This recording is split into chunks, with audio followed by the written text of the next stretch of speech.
Assalamualaikum warahmatullahi wabarakatuh.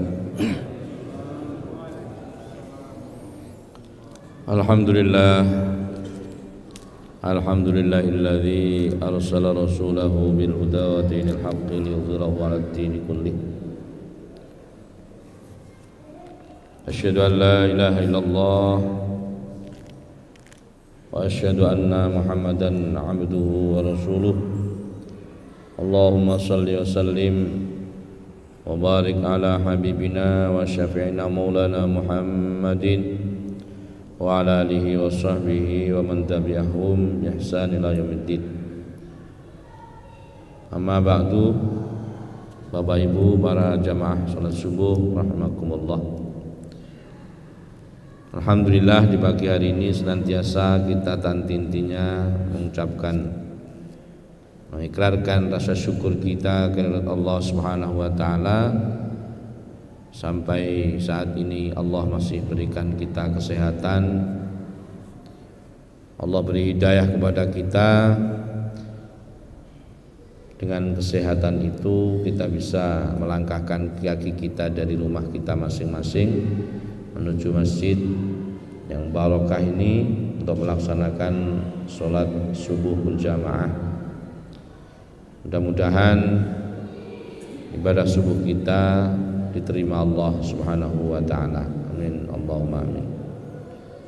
Salam dan salam semoga tercurah kepada junjungan Nabi kita Nabi Allah Muhammad sallallahu alaihi wasallam yang senantiasa kita harapkan kelak syafaatnya pada yaumul qiyamah.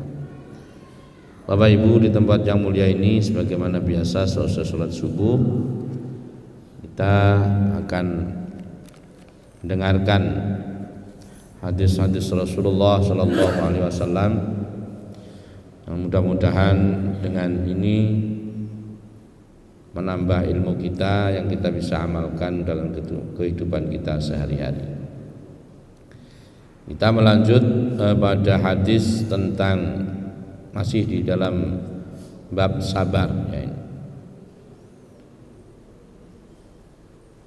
Qala al-mu'allif rahimahullahu ta'ala wa nafa'ana bihi wa bi'ulumihi fid dharain amin. Wa an Anas radhiyallahu anhu, dari sahabat Anas radhiyallahu anhu. Sahabat Anas bin Malik ini adalah putranya ya, Malik, ibunya namanya Ummu Sulaim. Sahabat Anas ini dititip oleh Ummu Sulaim kepada Rasulullah sejak kecil. Ya, di mana ketika Rasulullah hijrah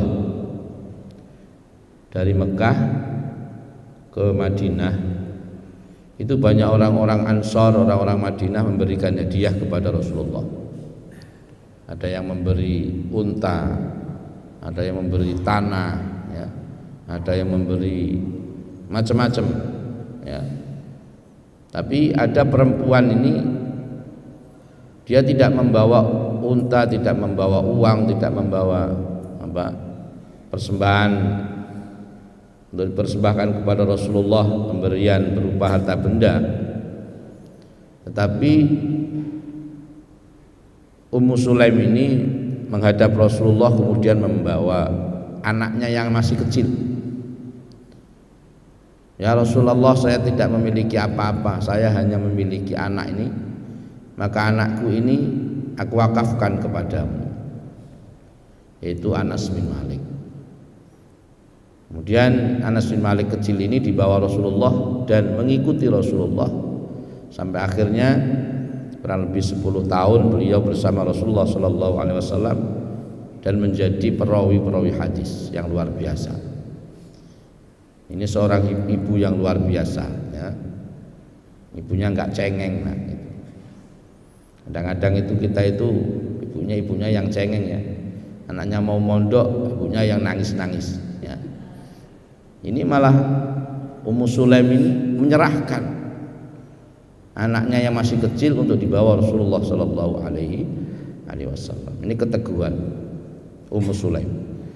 Tidak hanya itu, hadis ini menjelaskan ya tentang keteguhannya Ummu Sulaim, seorang perempuan sahabiah yang luar biasa di kalangan Ansor, sehingga dari Ummu Sulaim ini melahirkan anak-anak yang luar biasa, ahli Quran, ahli hadis semua.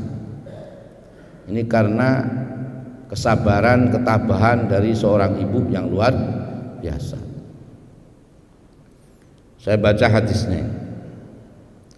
Wa an Anas radhiyallahu anhu, dari Anas radhiyallahu anhu qala kana ibnun li Abi Thalhah, ada sahabat namanya Abi Thalhah.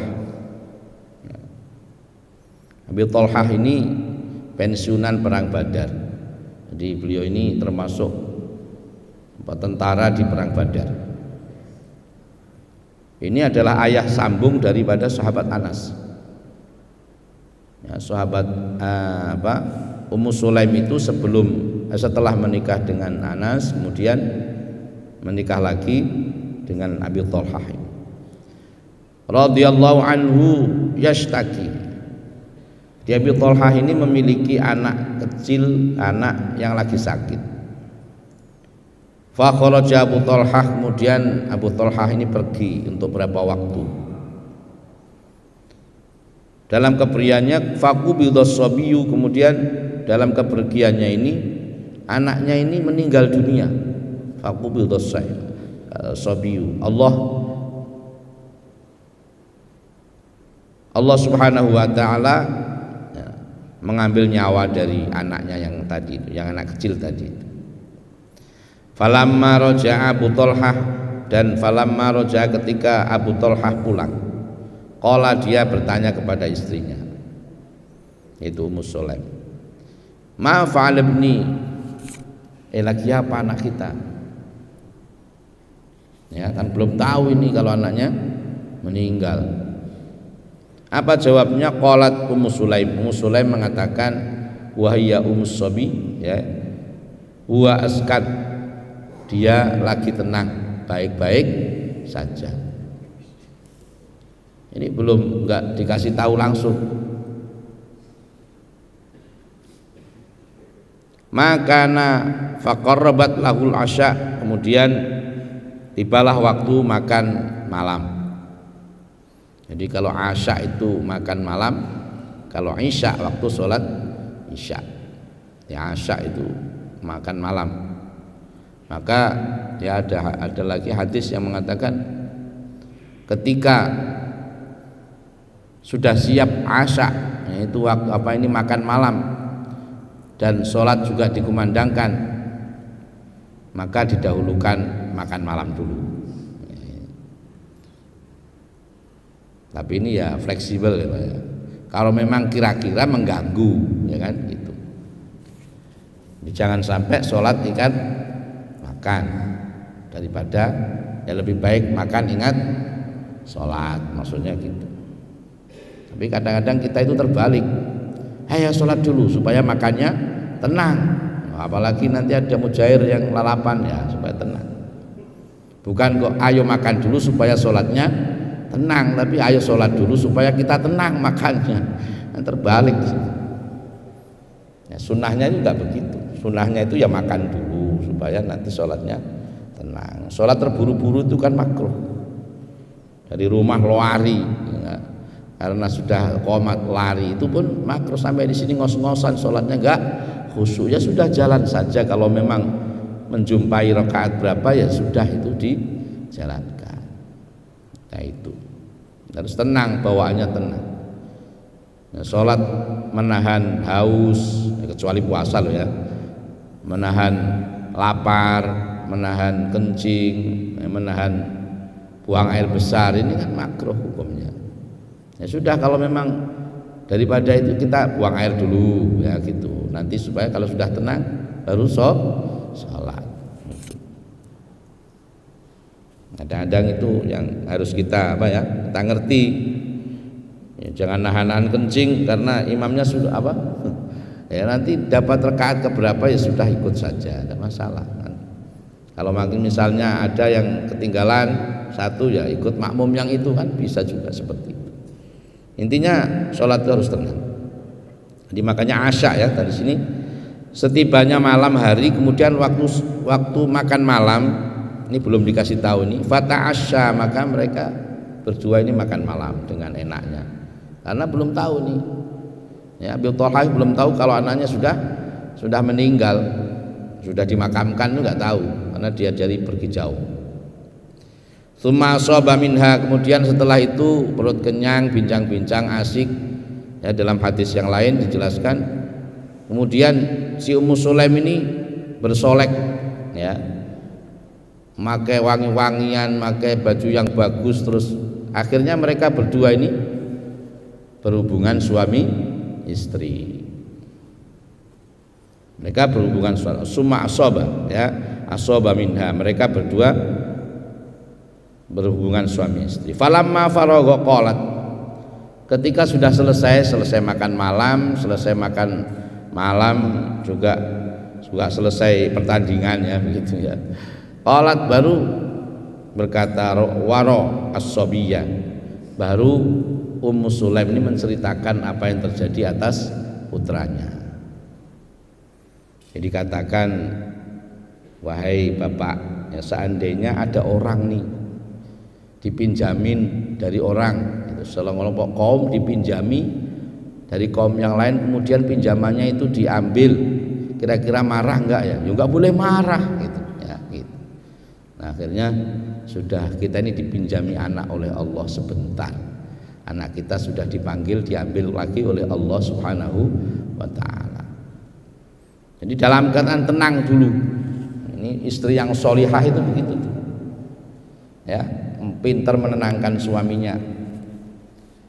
Pulang kerja bikinkan kopi dulu, Pak, kopi dulu ya, nah, gitu. Atau mau minum apa Pak, gitu, ya, gitu. Baru depan pintu Sumerat sudah ngomel, ya, balik kanan suaminya, ya. Tenang dulu, kalau ada persoalan kemudian duduk bersama dulu, tenangkan dulu, baru bicara. Ini juga menjadi guru bagi ibu-ibu ini, ya, bagi istri-istri ini. Jangan belum apalagi langsung kamu, ya, sih sudah selesai, sudah itu, ya. Taqabbalallahu minna wa minkum, ya. Ya. Makanya jangan salahkan banyak suami yang rela mengeluarkan uang 10.000 untuk kopi di luar, tapi ngopi di rumah sendiri tidak nyaman karena bikin kopinya sambil marah-marah, ya. Nah, yang di kafe itu 10.000 tapi penyediaannya sambil senyum full, ya. Jangan salahin, ya, fresh, ya, fresh apa, fresh pelayanannya, ya, itulah, ya. Makanya ibu-ibu jangan kalah dengan tukang warung kopi lah, gitu, ya, gitu. Jadi harus layani baik-baik. Ini tiru ini Ummu Sulaim ini bagaimana menenangkan suaminya sebelum mendengar sesuatu yang kira-kira mengagetkan. Makan malam dulu, diajak bincang-bincang, bersolek, baru berhubungan suami istri, tenang. Di bapak-bapak itu kalau habis suami istri hubungan itu kan tenang, pikirannya nyaman, ya, itu, ya. Karena kalau lama tidak itu ya langsung pusing sampai ke ini, ya, pengen marah-marah terus. Pokoknya kalau ibu-ibu suaminya pengen marah-marah, cepet dandan cantik terus saja ke kamar, selesai itu, ya. Jadi itu.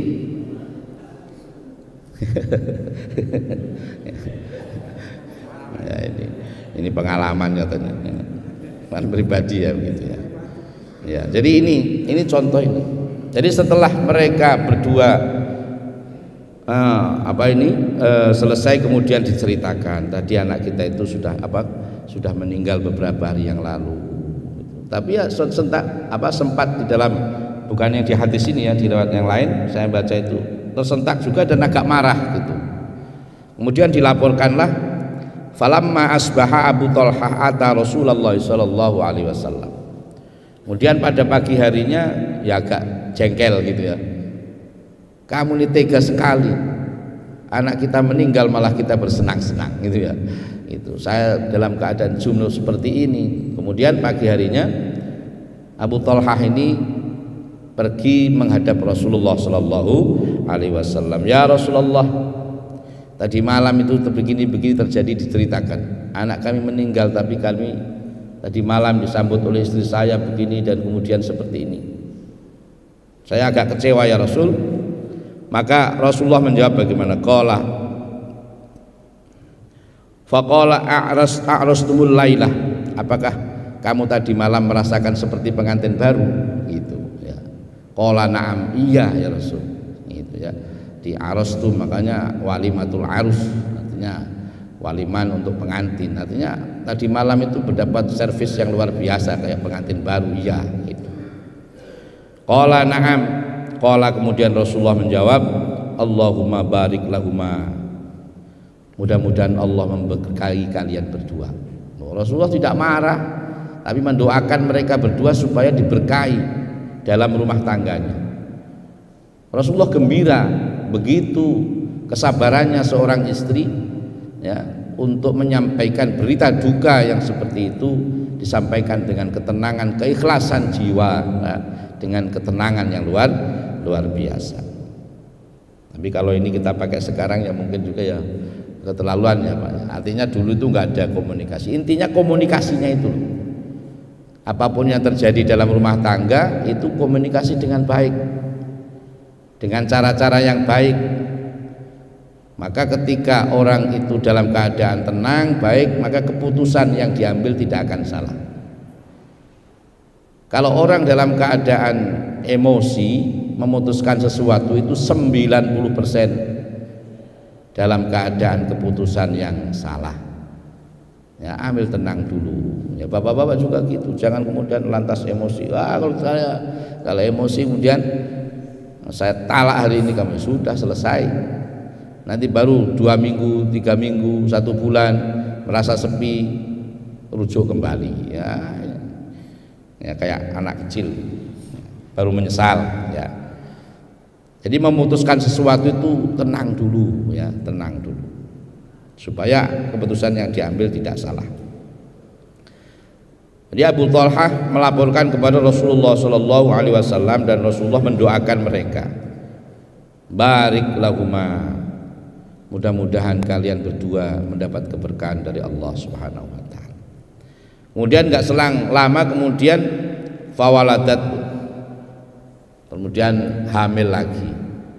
Ya, Ummu Sulaim dikaruniai anak lagi, hamil, dan faqala li Abu Thalhah ihmil hatta ta'ti bihin nabi, kemudian melahirkan bayi laki-laki. Dan bayi ini dibawa kepada Rasulullah Shallallahu Alaihi Wasallam. Ihmil hatta ta'ti bihin nabi, bawalah ini anak kita ini ke hadapan Rasulullah Shallallahu Alaihi Wasallam. Wa ba'atsa ma'ahu bitamaratin, yang bersama itu dibekali kurma. Ya. Yang membawa ini sahabat Anas ini. Kan Anas ini, sahabat Anas ini berarti kan kakaknya ya, kakaknya yang lahir ini. Maka dibawa di hadapan Rasulullah Shallallahu Alaihi Wasallam dengan dibekali tamar atau kurma. Faqala ama'ahu syai'un, Rasulullah mengatakan ama'ahu syai'un, apakah dia bayi ini kesini dengan dibekali sesuatu? Qala na'am, ya Rasul, tamratun, yaitu dibekali kurma. Nah ini kemudian sampai sekarang ada namanya tahnik ya. Tahnik itu apa ya? Tahnik itu bayi yang baru lahir kemudian dikunyahkan kurma, kemudian kurmanya yang sudah dikunyah yang halus itu ditempelkan di langit-langit mulutnya bayi, ya itu namanya tahnik. Jadi ada tahnik itu mencukur rambut, kemudian tahnik itu seperti itu, mencari orang yang soleh ya jangan orang sembarangan, apalagi orangnya belum zakat gigi, wah kasihan bayinya ya. Cari yang bersih lah begitu, yang sudah bersih, orang dianggap orang soleh, terus kemudian dengan tamar atau dengan dengan kurma ini dikunyah kurmanya, kemudian diletakkan kurma yang sudah halus di langit-langit mulut si bayi ya. Tapi kalau ketahuan dokter nggak boleh kali ya itu ya. Ya itu kan dokter begitu. Tapi sunnahnya begini. Maka faqadan Nabi Shallallahu Alaihi Wasallam, kemudian kurma tadi diambil Rasulullah famadghaha, kemudian Rasulullah kunyah. Tsumma akhadhaha, kemudian diambil kembali min fihi, dari mulutnya Rasulullah, faja'alaha fi sabi, kemudian diletakkan di mulutnya bayi tadi itu, yaitu yang dilahirkan oleh bayi yang dilahirkan oleh Ummu Sulaim. Tsumma hannakahu, kemudian ditahnik itu dah, wasammahu, dan diberi nama. Ya, diberi nama siapa? Abdullah, diberi nama Abdullah. Dan berkat kesolihahannya seorang ibu Ummu Sulaim, dari Abdullah ini melahirkan 9 anak. Ini anaknya banyak, termasuk jadi sahabat Anas juga anaknya banyak, semua alim-alim, semua orang ahli hadis semua. Di Abdullah ini juga demikian, anaknya 9, dan dikatakan dalam riwayat itu bahwa anaknya 9 auladi kulluhum qad qurra'ul Quran, semua menjadi penghafal Quran. Masya Allah, 9 anak ahli Quran, ahli hadis semua. Karena apa? Karena kesabaran, ketabahan dari seorang ibu Ummu Sulaim. Ya, karena memang ibu ini luar biasa. Madrasatul ula. Ibu ini menjadi sekolah pertama dari anaknya, ya, dari anak-anaknya. Kalau bapak itu hanya andil sekian persen, tapi yang paling besar itu adalah seorang ibu, ya, kesolihahannya seorang ibu. Dan itu banyak sejarah-sejarah seperti itu. Maka dari keturunannya Abu Thalhah dan Ummu Sulaim ini melahirkan ulama-ulama besar, ya, ulama-ulama besar. Dan jadi karena itu tadi kesabarannya dalam setiap musibah yang dia terima, dia dengan kesabaran yang luar biasa. Bapak Ibu yang dirahmati Allah Subhanahu wa taala, wa fi riwayatin mata ibu Abi Thalhah min Ummi Sulaim faqalat li ahliha la tuhadditsu Aba Thalhah. Jadi ada yang mengatakan dalam riwayat hadis itu, putranya Abu Thalhah itu meninggal, kamu jangan kasih tahu, nanti saya yang harus kasih tahu, nanti saya sendiri yang menyampaikan, jangan kalian, itu ya. Jadi Ummu Sulaim itu mengatakan titip kepada orang-orang, jangan kau katakan dulu kepada Muslim, tapi saya sendiri yang akan menyampaikan. Jadi intinya karena ketabahan hati seorang ibu yang luar biasa, seorang istri yang sholihah, maka melahirkan anak-anak yang luar biasa, orang-anak yang bertakwa, anak-anak yang menjadi ahli Quran, ahli hadis, ya, seperti sebagaimana keluarganya Ummu Sulaim. Demikian Ibu sekalian, mudah-mudahan sedikit yang kami sampaikan, yang saya bacakan tadi, ya, untuk kita semua sebagai, ya, kita ini kan dalam rumah tangga, ya, sekali-kali, ya, jangan sampai memutuskan sesuatu. Ini yang paling inti di situ. Jangan sampai memutuskan sesuatu, menyampaikan sesuatu yang tidak tepat waktunya. Ya. Jadi kalau lagi istri marah-marah, Pak, ya jangan menyampaikan sesuatu yang membuat dia tambah marah. Ya. Biarin dulu, nanti tenang dulu. Kalau perlu kasih merah-merah dulu, ya, begitu, ya. Nanti setelah merah-merah itu baru diajak makan keluar dulu. Nah, tenang, nanti habis makan kenyang masih punya duit baru sampaikan kalau ada kira-kira apa yang harus dibicarakan. Jadi seperti itu. Kita lihat sikon, situasi dalam rumah tangga itu berarti semua ngalamin barang begitu.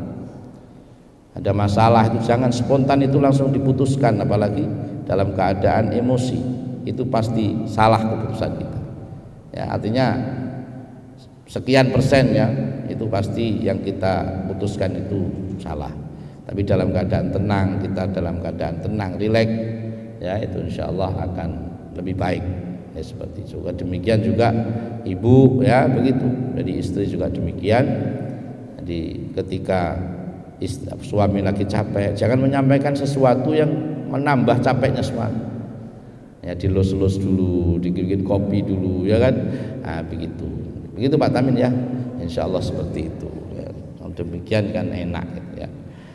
Mudah-mudahan bermanfaat. Kita tutup dengan doa majlis. Subhanakallahumma bihamdika asyhadu an la ilaha illa anta astaghfiruka wa atubu ilaik. Assalamualaikum warahmatullahi wabarakatuh.